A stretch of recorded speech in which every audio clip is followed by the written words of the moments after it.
Mr. Valazquez. Thank you, Chairman Pierce. My name is Alvin Valazquez, and I'm currently Associate General Counsel for the SEIU. In that role, practice in business law and also electronic social media law. I've presented to the American Bar Association on many occasions regarding social media and social media topics. I want to thank the board today for giving me the opportunity to speak on electronic signatures and use in showing of interest. I think that to begin, it's really important to kind of take a step back and, appreciate what the board's done here insofar as it's bringing up to date its practices with current commercial practice.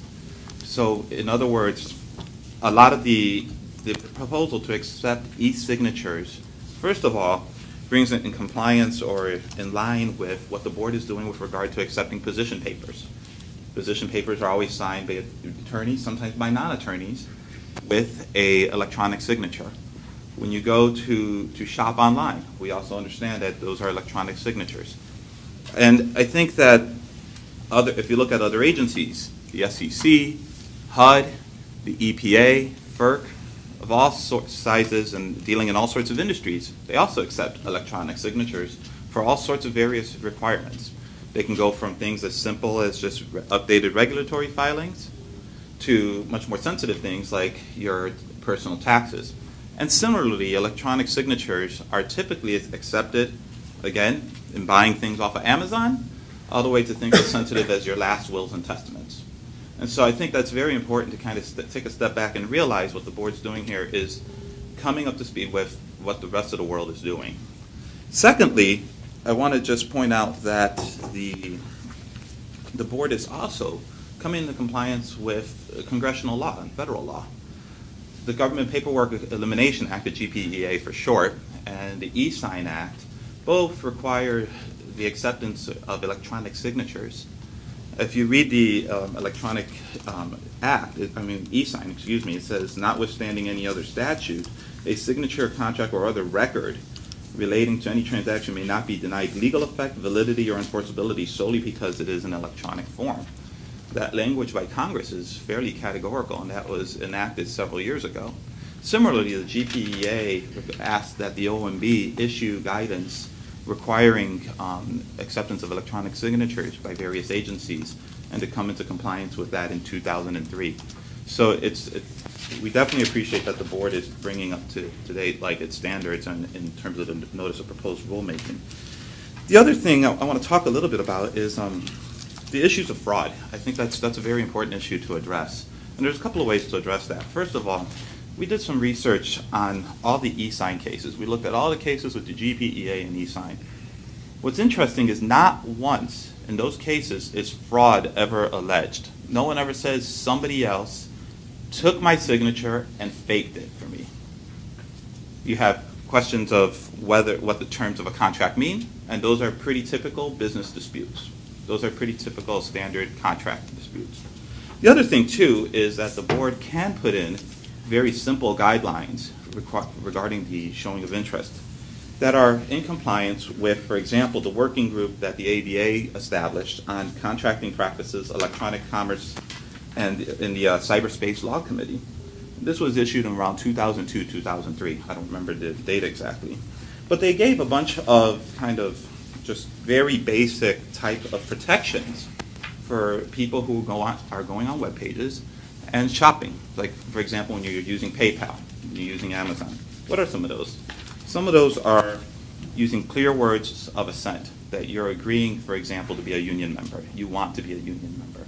Right? You can have language like that on the page and require showing of the page that the union is using in order to showing of assent. In other words, it's the same as a card. When a board agent looks at a card, they'll see the language saying, I want to be a union member. I am authorizing the union to represent me and serve as my exclusive bargaining agent. It's the same thing with electronic practices. You can require that similar type of language on a web page and use that as the union's form. The third thing I want to talk about is just that it takes more effort to put in information than it does to not do anything. Here's what I mean. If you have a card, some people can just sign it and say, I'm done, and the board agent is left to compare signatures. When somebody goes online there's a truism with being online. We are inherently lazy online. So for us to actually go out of our way and get our credit card to buy something takes effort. It means you want to do it. Same thing with somebody who wants to really be a union member. If they're going to take the time to put their address, their date of birth, and sign and click, that actually takes effort, and it means they actually want to be a union member, and it's less susceptible to fraud for that reason. Okay. Well, isn't there a difference between an electronic signature when you're making a submission on your behalf that you would be subject to taking responsibility for, because we're talking about a submission that would be a tax return, a legal brief, a mortgage application, what have you. You have kind of a personal accountability. These electronic signatures proposals deal with a union asserting that this signature was made by a constituent, someone that they solicited. So it's kind of a third party assertion that these signatures were legitimately made. So that's kind of one step removed and creates a little bit of a concern about authenticity that is distinguishable from these commercial examples that you raised, don't you think? No, not necessarily. And the reason why is because if you look at the current standard practice in the commercial world, you disclose what you're selling and the terms at which you're selling that at. With union membership, having language, if you look at an authorization card, it talks about accepting the rights and responsibilities of union membership. In that way, making it clear that if you want to be a union member, you're going to engage. You're going to engage in certain responsibilities and you're going to enjoy certain rights as a result of being a union member once the union's certified. Having the way you can easily require it, like I was saying before, is you have the language that is typically on a authorization card. And then at the end, you have the click saying that I agree to be a union member. That gives a worker and a potential member the opportunity, just like we were talking about in the financial world, to actually look at what they're entering into, and not only that, but to affirmatively accept. In other words, it's no different. Mr. Valazquez, I'll preface this by saying between the two of us, one person has deep expertise with respect to technology issues, and that's not me. Thank you. Here's the question that I have, I'm looking at Google News, and there are three headlines. Critical security bug, Heartbleed, hits up to 66% of the internet. Heartbleed, online security bug isn't easily fixed. After catastrophic security bug, the internet needs a password reset.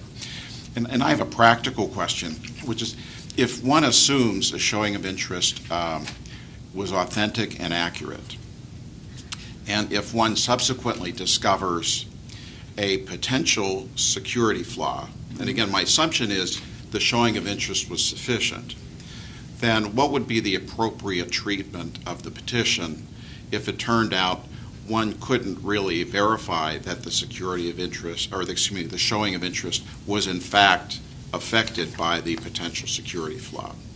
For example, and then after that, if you could tell me whether I have to change all of my online passwords by the end of the day, I'd appreciate that too. But you can do that piece off the record. Sure. So I think there's an important distinction here, right, between security and the actions of a third party who's not involved in the board process. So for example, in retailing, you have two sets of contracts, right? You have one is between the retailer and the customer, and then you have a third party hacker, right, or miscreant, or whatever word you want to use, going in and taking that information, right, despite the best security protocols. Not much they can do at that point. Now, I think in the board process, you have two protections against that. The first protection is very simple, and it's something that employers have been saying for a very long time, which is, well, we have to have an election because the showing of interest may or may not actually represent the will of the workers, right? And so if the employer requests that and per their rights, then in that case, we'll know what the members and the workers in the bargaining unit are actually thinking about a union and union representation. That's the first thing. The second thing is with regard to actual security breaches, the threat is honestly just is simply overblown insofar as it regards this process. As far as I see it, at least for speaking for SEIU, we've never had some major security breach.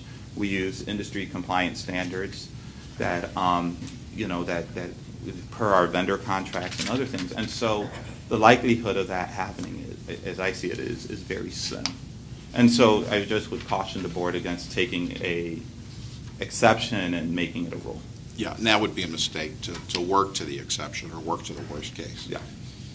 Do you agree with the principle, though, that the reliability of a signature as evidence in a legal proceeding will highly depend on the capability to find and prove the existence of a vulnerability in the process, which is the thesis of Dr. Hernandez Ardieta? Well, I haven't read that article, so I can't answer exactly to the article. It's pretty dense. Well, I read dense electronic material pretty regularly. I just haven't gotten to that. But I'll just say, I'll say this again.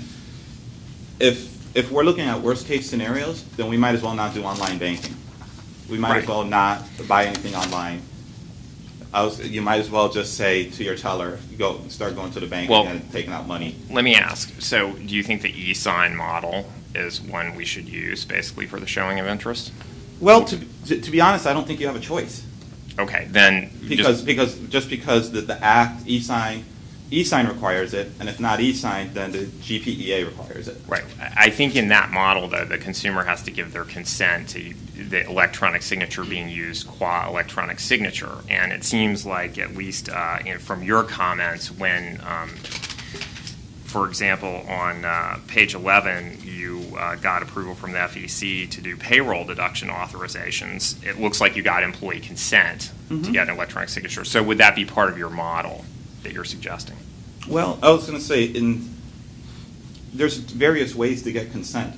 The actual card and having somebody sign online is consent, especially when you make clear to them the terms of being union members. Right, so multiple levels of attestation, multiple clicks to you as consent. You don't have to have an interaction actually between the union and the employee, with the union emailing the employee, by the way, we're using this as an electronic signature. Well, I would say given the process that we use at the FEC and what we're using here, they're somewhat different processes in terms of like just the regulatory structure of what governs the FEC versus what governs the board. You just have I wouldn't say it's quite apples and oranges. You still have electronic signatures being there, but in terms of what the board can actually practically think about is just saying, okay, what type of clicks, how many clicks are we going to require? Here's why.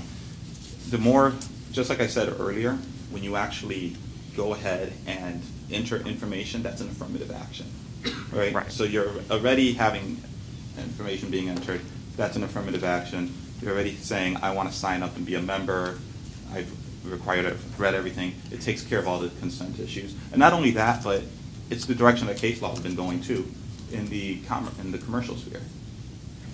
Okay. I just have one question. Is there a difference in the technologies that would make a difference with respect to the considerations for signing a showing of interest in terms of one being better than another, and what kind would be more appropriate for this? In other words, doing it through email, actually signing on a screen, and other various forms. Okay. Well, regarding the various forms, I think the OMB guidance makes it very clear that you have to look at the various forms of signatures and accept all of them, right? You're not allowed to discriminate based on a signature. For example, if you have a /S Alvin Valazquez versus a facsimile of my signature that I take on the MS Word clip art and clip it onto the end of a document, there's no discretion in the acts to actually discriminate one versus the other. You have to accept them all. And I think that there's prudential consideration there, and that is that technology is quickly evolving. It's always evolving. And so you want to make sure you have flexibility to accept whatever types of signatures are being developed in commerce. In other words, we don't know, for example, if tomorrow we can do an e-signature through Google Glasses. We just don't, right, where you can look and it'll automatically affix a signature if you hit a button on your Google Glasses.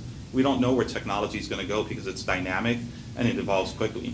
And so you not only have a, let's say, a legal regulatory issue with that, you also have a prudential issue, which is you want to make sure that whatever rules you enact today, especially given all the proceedings, are flexible enough to withstand the test of time.